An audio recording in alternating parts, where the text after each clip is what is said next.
كشطت وإذا الجحيم سعرت وإذا الجنة أزلفت.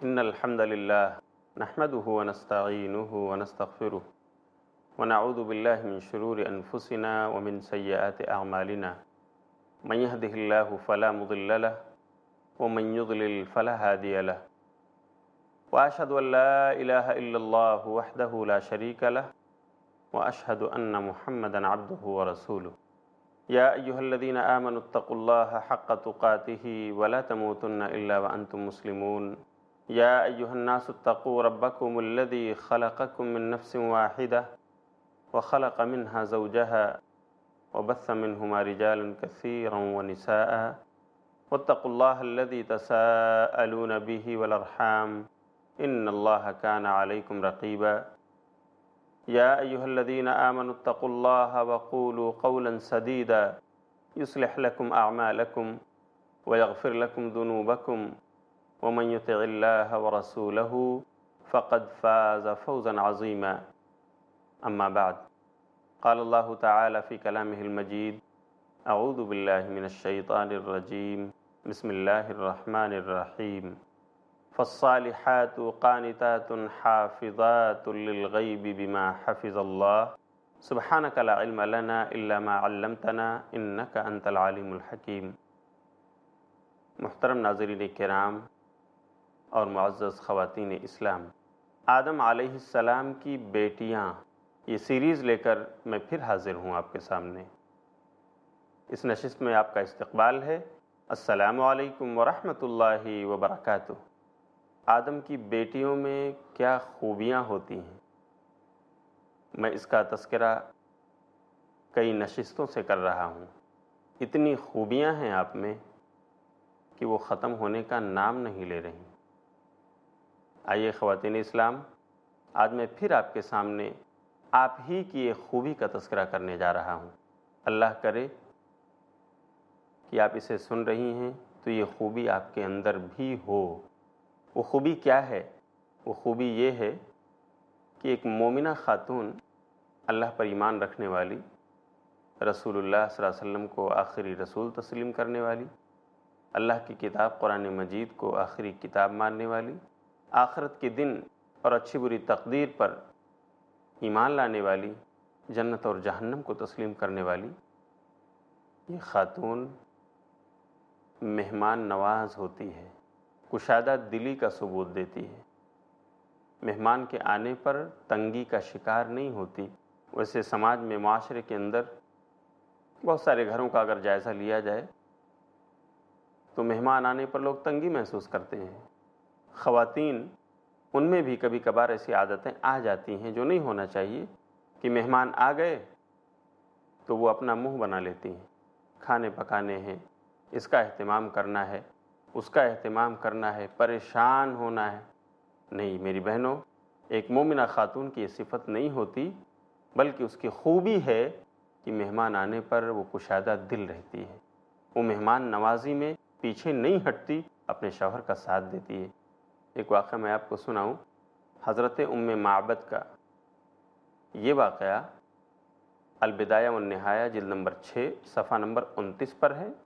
اسی طرح زاد المعاد، علامہ ابن قیم کی کتاب زاد المعاد جلد نمبر 2 صفحہ نمبر 54 پر ہے. اس واقعے کو آپ الرحیق المختوم میں بھی پڑھ سکتے ہیں. واقعہ ام معبد. ام معبد یہ بڑی مہمان نواز خاتون تھیں. جو بھی ان کے پاس سے گزرتا تھا ان کے خیمے سے، اس کو بلا پوچھے اس کی مہمان نوازی کرنا، اس کو پانی پلانا، پینے کے لیے دودھ دینا، یہ ان کی خاص صفت تھی. ہمارے رسول جناب محمد الرسول اللہ صلی اللہ علیہ وسلم جب مکے سے ہجرت کر کے مدینے کو آپ جا رہے تھے تو آپ صلی اللہ علیہ وسلم کا قافلہ اس سفر میں 4 لوگوں پر مشتمل تھا. 2 اونٹنیاں تھیں. ایک اونٹنی پر آپ صلی اللہ علیہ وسلم اور آپ کے یار غار حضرت ابوبکر صدیق رضی اللہ تعالیٰ عنہ تشریف فرما تھے، سوار تھے، اور دوسری اونٹنی پر حضرت ابوبکر کے غلام عامر بن فہیرہ اور اسی طرح راستہ دکھانے والے راستوں کے ایک ماہر انسان جو غیر مسلم تھے جن کا نام عبداللہ بن اریقط ہے، یہ دونوں دوسری اونٹنی پر سوار تھے۔ چاروں افراد کا یہ قافلہ غار ثور سے نکل کر مدینے کی طرف روانہ ہوا۔ راستے میں بہت سارے واقعات رونما ہوئے، لیکن ناظرین اور خواتین، میں آپ کو ام معبد، ان کی مہمان نوازی کا واقعہ بتانا چاہتا ہوں۔ نبی صلی اللہ علیہ وسلم اور آپ کے ساتھ 3 افراد پر مشتمل یہ قافلہ چلتا رہا۔ قباء سے پہلے ام معبد الخزاعیہ اس نامی خاتون کا خیمہ نظر آیا جو راستے ہی میں تھا۔ ام معبد اصل میں یہ کنیت ہے ان کا اصل نام ہے عاتکہ بنت خالد الخزاعیہ۔ اسی طرح ان کے شوہر ابو معبد، ان کا بھی اصلی نام ہے اکسم بن ابی الجون الخزاعی، قبیلہ خزاع کے تھے دونوں۔ ام معبد اپنے شوہر ابو معبد کے ساتھ اپنے خیمے میں اسی مدینے کے راستے میں رہتے تھے۔ اللہ کے رسول صلی اللہ علیہ وسلم کا یہ قافلہ مکے سے نکل کر مدینہ کو جب روانہ ہوا تو قباء سے پہلے ام معبد کے خیمے سے گزرا۔ وہاں پہنچ کر نبی صلی اللہ علیہ وسلم اترے۔ ام معبد کے پاس اتفاق سے اس دن کچھ نہیں تھا کہ وہ ضیافت کرتی۔ نبی صلی اللہ علیہ وسلم نے ان سے خود عرض کیا، ام معبد، کیا ہماری ضیافت کے لیے تمہارے پاس کچھ ہے؟ وہ پیاری خاتون کہنے لگی کہ اگر ہمارے پاس کچھ ہوتا تو آپ کو ہم کہنے کا موقع نہیں دیتی، ہم خود لے کر حاضر ہو جاتی، لیکن آج اتفاق سے ہمارے گھر میں نہیں ہے۔ ہمارے شوہر بکریوں کو لے کر چرانے گئے ہیں، وہ شام کو واپس ہوں گے۔ اتنے میں نبی صلی اللہ علیہ وسلم کی نظر ام معبد کے گھر میں پڑی، ایک کونے میں جہاں ایک دبلی پتلی لاغر بکری بندھی ہوئی تھی۔ نبی صلی اللہ علیہ وسلم نے پوچھا کہ ام معبد، یہ بکری تو آپ کی ہے؟ بولے ہاں۔ بولے یہ بکری دودھ دیتی ہے؟ کہا نہیں، اس کے لاغر پن اور بیماری کی وجہ سے یہ دوسری بکریوں کے ساتھ ریوڑ میں نہیں جا سکی، اسی لیے اس کو یہاں باندھ دیا گیا ہے۔ لیکن نبی صلی اللہ علیہ وسلم نے کہا، ام معبد، اگر آپ اجازت دو تو میں آپ کی اسی بکری سے دودھ دوہنا چاہتا ہوں۔ ام معبد کہنے لگی، اے بھلے انسان، آپ کو تو وہ بکری نظر آ رہی ہے، کتنی دبلی پتلی ہے، کتنی لاغر ہے، اس کے ہڈیوں میں گودا نہیں دکھ رہا ہے، اس کے پیٹ چپکے ہوئے ہیں، اس کا تھن چسکا ہوا ہے، کیسے دودھ آپ نکالیں گے؟ لیکن نبی صلی اللہ علیہ وسلم نے اصرار کیا، ام معبد، اگر تم اجازت دو تو میں دودھ نکالتا ہوں۔ انہوں نے کہا ٹھیک ہے، اگر آپ کا اصرار ہے تو میں بکری کو لے آتی ہوں۔ اتنے میں ام معبد اپنے گھر کے کونے میں گئیں اور بندھی ہوئی اس بکری کو نکال کر کھول کر نبی صلی اللہ علیہ وسلم کے پاس لے کر آئیں۔ آپ صلی اللہ علیہ وسلم نے اپنا ہاتھ دھلا اور بسم اللہ پڑھ کر کے بکری کی چھاتی پر آپ نے اپنا ہاتھ لگایا۔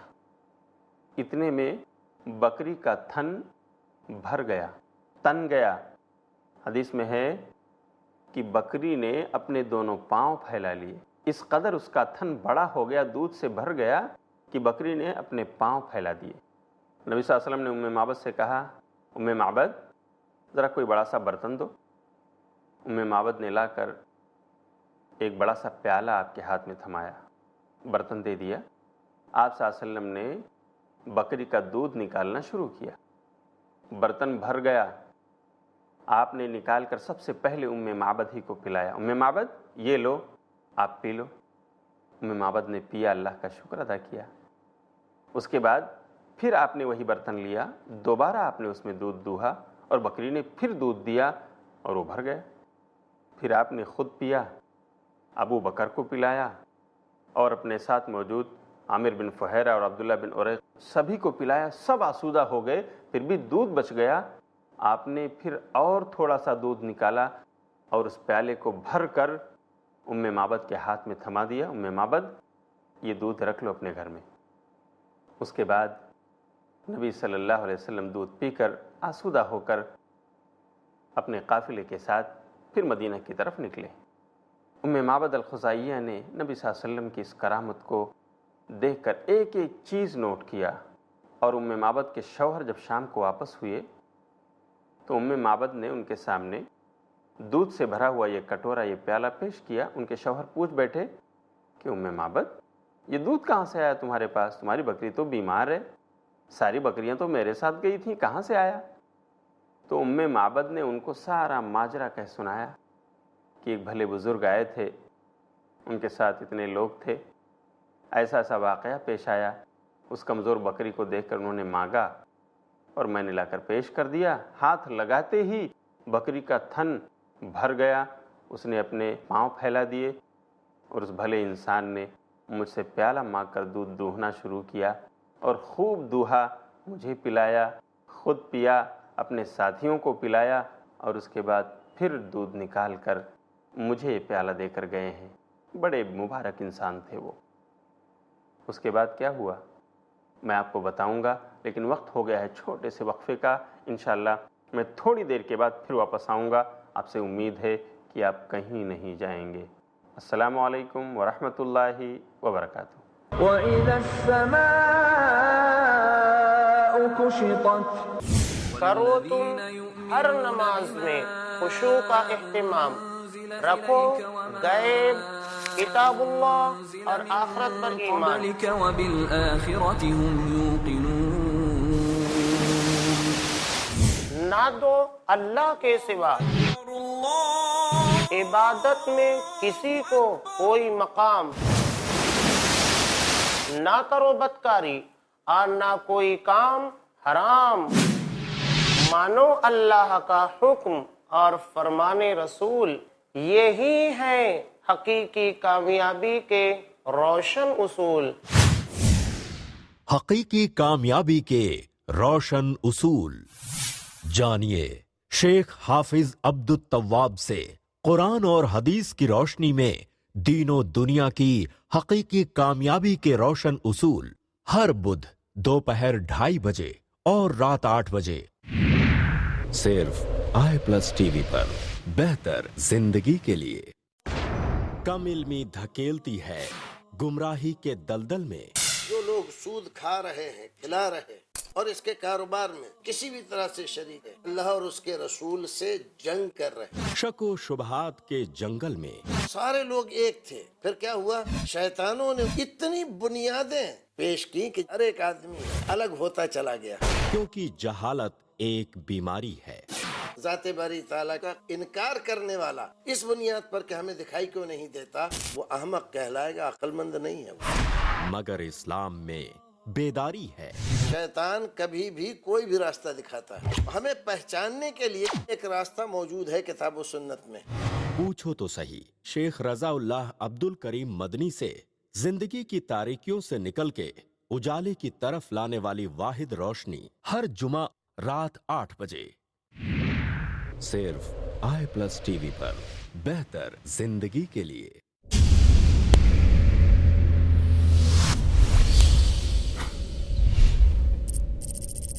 اپنے کیبل یا DTH آپریٹر سے i+ ٹی وی آج ہی ڈیمانڈ کریں۔ i+ T V free to air اور انڈین رجسٹرڈ چینل ہے۔ وَإِذَا السَّمَاءُ كُشِطَتْ۔ محترم ناظرین کرام اور خواتین اسلام، لیجیے میں حاضر ہوں۔ اس نشست میں آپ کا پھر سے استقبال ہے۔ السلام علیکم ورحمۃ اللہ وبرکاتہ۔ میں آپ کو معبد کا واقعہ سنا رہا تھا اور ان کی دبلی پتلی بکری اور نبی صلی اللہ علیہ وسلم کی کرامت کا واقعہ، کہ کس طرح آپ نے دودھ دوہ کر کے خود پیا، معبد کو پلایا، اپنے قافلے کو سیراب کر دیا اور اس کے بعد پھر معبد کے خیمے سے آپ چلے۔ ادھر ہوا یہ کہ شام کو جب معبد کے شوہر ابو معبد آئے اور انہوں نے سارا ماجرا دیکھا، معبد نے ساری کہانی سنائی، تو کہنے لگے مجھے لگتا ہے کہ شاید یہ وہی ہاشمی اور قریشی ہیں جن کو مکہ کے لوگ تلاشنے کے لیے نکلے ہیں۔ بہرحال تاریخ میں ہے کہ پھر یہ دونوں اسلام لے آئے آپ صلی اللہ علیہ وسلم کی کرامت سے متاثر ہو کر۔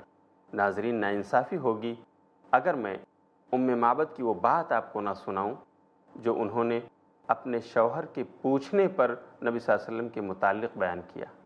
جب ابو معبد نے پوچھا کہ اے معبد، اے میری بیوی، ذرا بتاؤ تو صحیح اس بھلے انسان کا حلیہ کیسا تھا؟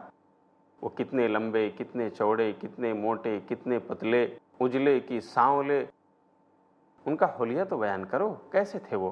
تو حضرت معبد نے جس عربی لب و لہجے میں، جس فصاحت و بلاغت کے ساتھ انہوں نے نبی صلی اللہ علیہ وسلم کی ایک ایک چیز بیان کی ہے جس کا انہوں نے مشاہدہ کیا تھا، اسے عربی ادب نے لکھ لیا ہے، ان کے جملے عربی ادب کا حصہ بن گئے ہیں۔ اے کاش ناظرین کرام آپ کو عربی زبان پتہ ہوتی تو میں آپ کو عربی کے جملے وہ سناتا جو معبد نے نبی کی شان میں نبی کی تعریف کرتے ہوئے اپنے شوہر ابو معبد کو سنائے تھے۔ لیکن عجیب اتفاق ہے کہ آپ عربی زبان اور عربی لٹریچر سے واقف نہیں، لیکن ترجمہ تو آپ جان سکتے ہیں، آپ اردو زبان تو سمجھتے ہیں۔ آئیے معبد نے جو کو نبی صلی اللہ علیہ وسلم کا حلیہ بیان کیا اپنے شوہر کے لیے عربی میں، اس کا ترجمہ مختلف ادیبوں نے کیا ہے۔ علامہ صفی الرحمن مبارک پوری رحمۃ اللہ علیہ نے اپنی سیرت کی مشہور زمانہ کتاب الرحیق المختوم لکھی، اور اس میں معبد کے واقعے کو نقل کرتے ہوئے ان کے ان ادبی جملوں کو جو فصاحت و بلاغت سے پر ہیں اس کا ترجمہ اردو ادب میں کیا ہے۔ آئیے میں آپ کو وہ سنا دیتا ہوں کہ معبد نے نبی صلی اللہ علیہ وسلم کی تعریف کس انداز میں بیان فرمائی۔ ناظرین، یہ آپ کے لیے بھی ایک نصیحت کی چیز ہوگی نبی صلی اللہ علیہ وسلم کے حلیے کے تعلق سے۔ حضرت معبد نے اپنے شوہر کی درخواست پر جو باتیں کہیں نبی صلی اللہ علیہ وسلم کے بارے میں، صفی الرحمن مبارک پوری نے اس کا ترجمہ کچھ یوں کیا ہے: اللہ کے رسول کیسے تھے؟ معبد کی زبان میں سنیے، جس کا ترجمہ اردو آپ کے سامنے پیش ہو رہا ہے۔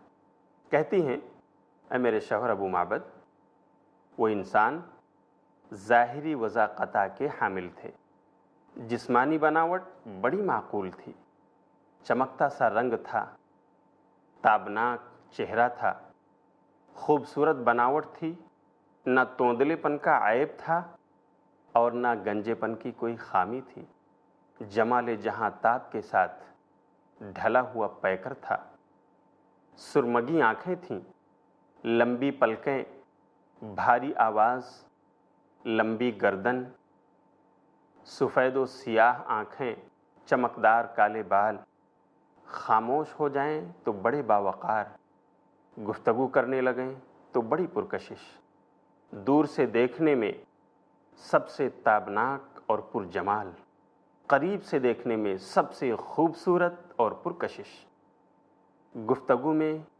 چاشنی، بات میں وضاحت اور بالکل دو ٹوک، نہ مختصر اور نہ ہی طویل و فضول، انداز ایسا کہ گویا لڑی سے موتی جھڑ رہے ہیں، درمیانہ قد، نہ تو ناٹے کہ نگاہ میں نہ جچیں اور نہ ہی بہت لمبے کہ ناگوار لگیں، دو شاخوں کے درمیان ایک شاخ کی طرح ہیں جو سب سے زیادہ تازہ اور خوش منظر ہو۔ آپ کے رفقا آپ کے ارد گرد حلقہ بنائے ہوئے کچھ فرمائیں تو آپ کی باتیں توجہ سے سنتے ہیں، آپ کوئی حکم دیں تو لپک کر بجا لاتے ہیں، آپ بڑے ہی مطاع و مکرم، آپ نہ ترش رو تھے اور نہ ہی لغو بات کرنے والے۔ ناظرین کرام، یہ ہے معبد الخزاعیہ کے ان جملوں کا ایک سلیس اردو ترجمہ جو میں نے آپ کے سامنے پیش کیا۔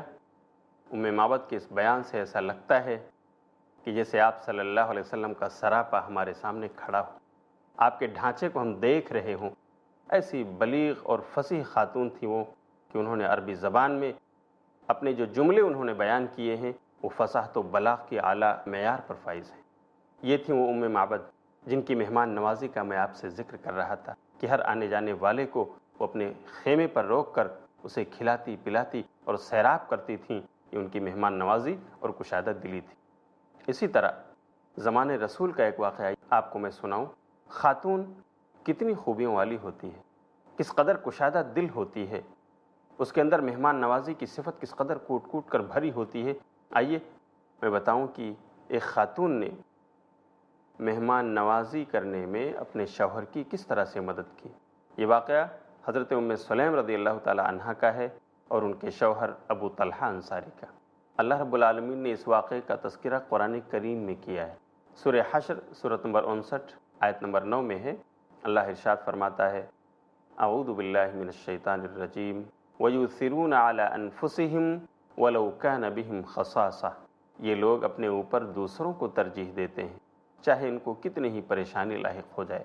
اس آیت کے شان نزول میں مفسرین نے ذکر کیا ہے کہ ہوا یوں تھا، حضرت ابو طلحہ رضی اللہ تعالیٰ عنہ نماز پڑھنے مسجد میں گئے، عشاء کا وقت تھا۔ نبی صلی اللہ علیہ وسلم کے پاس ایک مہمان آئے ہوئے، مسجد میں آپ صلی اللہ علیہ وسلم ملے اور آپ نے کہا صحابہ میرے اس مہمان کو کون اپنے گھر لے جانے کے لیے تیار ہے تاکہ اس کی مہمان نوازی کرے؟ ابو طلحہ انصاری رضی اللہ تعالیٰ عنہ نے کہا اللہ کے رسول میں لے جاؤں گا، آپ کے مہمان ہمارے مہمان ہیں۔ لے کر کے مہمان رسول کو اپنے گھر آئے، گھر میں اندر جا کر بیوی سے پوچھتے ہیں ام سلیم میں اللہ کے رسول کے مہمان کو لے کر آیا ہوں، کیا تمہارے پاس کھانے کو کچھ ہے؟ ان کی وفادار بیوی ام سلیم رضی اللہ عنہ جواب دیتی ہیں کہ میرے سرتاج گھر میں صرف بچوں کے کھانے کے برابر خوراک ہے، بچوں نے ابھی نہیں کھایا ہے، اگر وہ کھا لیں گے تو ختم ہو جائے گا۔ تو ایسا کرتے ہیں کہ بچوں کو سلا دیتے ہیں اور یہی بچوں کا کھانا ہم اس مہمان کو کھلا دیتے ہیں۔ ابو طلحہ اس میں آپ تو نہیں کھا سکیں گے، اس لیے کہ اس میں ایک ہی آدمی آسودہ ہو سکتا ہے۔ ابو طلحہ انصاری نے کہا میری پیاری بیگم دیکھو ایسا کرو، بچوں کو سلا دیتے ہیں اور یہ کھانا تم تیار کرو، میں دسترخوان پہ پیش کرتا ہوں، میں بھی بیٹھتا ہوں کھانے کے لیے۔ جب ہم دونوں بیٹھ جائیں گے میں بھی اپنا ہاتھ چلانا شروع کروں گا، مہمان بھی کھانا شروع کریں گے، تو تم چراغ کے پاس جانا، اس جلتے ہوئے چراغ کے پاس، اور اس کو ٹھیک کرنے کے بہانے بجھا دینا۔ اندھیرا ہو جائے گا، میں صرف اپنا ہاتھ چلاتا رہوں گا، مہمان سمجھیں گے میں کھا رہا ہوں اور وہ کھاتے کھاتے آسودہ ہو جائیں گے۔ اس طرح سے ہم اس مہمان کی مہمان نوازی کر سکتے ہیں اور اتنی خوراک میں ان کا پیٹ بھر سکتے ہیں۔ وفادار بیوی ام سلیم تیار ہو گئی، ٹھیک ہے میں ایسا ہی کروں گی جیسا آپ کا فرمان ہے۔ ام سلیم نے کھانا تیار کیا، ابو طلحہ رضی اللہ تعالیٰ عنہ نے جا کر پیش کیا، مہمان بیٹھے، کھانا شروع ہوا۔ ابو طلحہ بھی بیٹھ گئے ساتھ میں، کیونکہ زمانے کی تہذیب تھی کہ مہمان کے ساتھ میزبان بھی کھایا کرتا تھا۔ بیٹھے اور کھانا شروع ہی کیا تھا کہ ادھر ام سلیم رضی اللہ عنہا چراغ کے پاس گئیں جو جل رہا تھا اور اسے ٹھیک کرنے کے بہانے انہوں نے اس کو بجھا دیا۔ اس پلاننگ کے مطابق اندھیرے میں حضرت ابو طلحہ کے مہمان کھاتے رہے، کھا کر وہ آسودہ ہو گئے۔ ابو طلحہ بھی وہیں بیٹھے رہے لیکن وہ کچھ نہ کھائے، مہمان کو پتہ بھی نہیں چلا کہ ہمارا میزبان کھا رہا ہے یا نہیں۔ اس طرح میاں بیوی دونوں نے اپنے آپ کو بھوکا رکھ کر، اپنے بچوں کو بھوکا سلا کر اپنے مہمان کو اور رسول اللہ کے مہمان کو کھلایا، اس کی مہمان نوازی کی۔ کتنی بڑی مثال ہے مہمان نوازی کی۔ ناظرین کرام اور معزز خواتین اسلام، کیا آپ جانتی ہیں کہ ابو طلحہ انصاری کو اور ان کی وفادار بیوی حضرت ام سلیم رضی اللہ تعالیٰ عنہ کو اس کارنامے پر کیا ایوارڈ ملا؟ صبح ہوتی ہے، حضرت ابو طلحہ مسجد میں نماز پڑھنے جاتے ہیں فجر کی، نبی صلی اللہ علیہ وسلم سے ملاقات ہوتی ہے، آپ نماز کے بعد حضرت ابو طلحہ کو بلاتے ہیں، ابو طلحہ کیا ماجرا ہے، خیریت سے ہو، ادھر آؤ خوشخبری سن لو۔ کیا خوشخبری ہے اللہ کے رسول؟ یہ دیکھو رات میں جو کچھ تم دونوں نے کیا ہے، تم اور تمہاری بیوی نے جو کارنامے انجام دیے ہیں، میرے مہمان کو لے جا کر جس طرح تم نے کھلایا ہے اور اپنے آپ کو بھوکا رکھا ہے، اللہ کو تمہاری یہ ادا بہت پسند آئی ہے۔ اللہ تعالیٰ نے قرآن مجید میں ایک آیت اتار دی ہے، سنو۔ اللہ سورہ حشر میں فرماتا ہے، آیت نمبر 9، وَيُؤْثِرُونَ عَلَىٰ أَنفُسِهِمْ وَلَوْ كَانَ بِهِمْ خَصَاصَةٌ، کہ یہ وہ لوگ ہیں جو اپنے اوپر دوسروں کو ترجیح دیتے ہیں، پریفرنس دیتے ہیں، خود بھوکے رہ کر دوسروں کو کھانا کھلاتے ہیں۔ یہ اللہ نے تمہاری اور تمہاری بیوی کی تعریف کی ہے، وَلَوْ كَانَ بِهِمْ خَصَاصَةٌ، حالانکہ وہ خود پریشانی میں ہوتے ہیں، مشقت میں ہوتے ہیں، پھر بھی دوسروں کو ترجیح دے کر ان کا پیٹ بھرنے کی کوشش کرتے ہیں۔ خود نہ کھاتے تھے وہ اوروں کو کھلا دیتے تھے، خود نہ کھاتے تھے وہ اوروں کو کھلا دیتے تھے۔ کتنے اچھے تھے محمد کے گھرانے والے۔ وقت ہو گیا ہے، اس لیے اجازت چاہتا ہوں، اگلے ایپیسوڈ میں پھر ملاقات ہوگی، تب تک کے لیے انتظار کیجیے۔ السلام علیکم ورحمۃ اللہ وبرکاتہ۔ وَإِذَا الْمَوْءُودَةُ سُئِلَتْ بِأَيِّ ذَنبٍ قُتِلَتْ وَإِذَا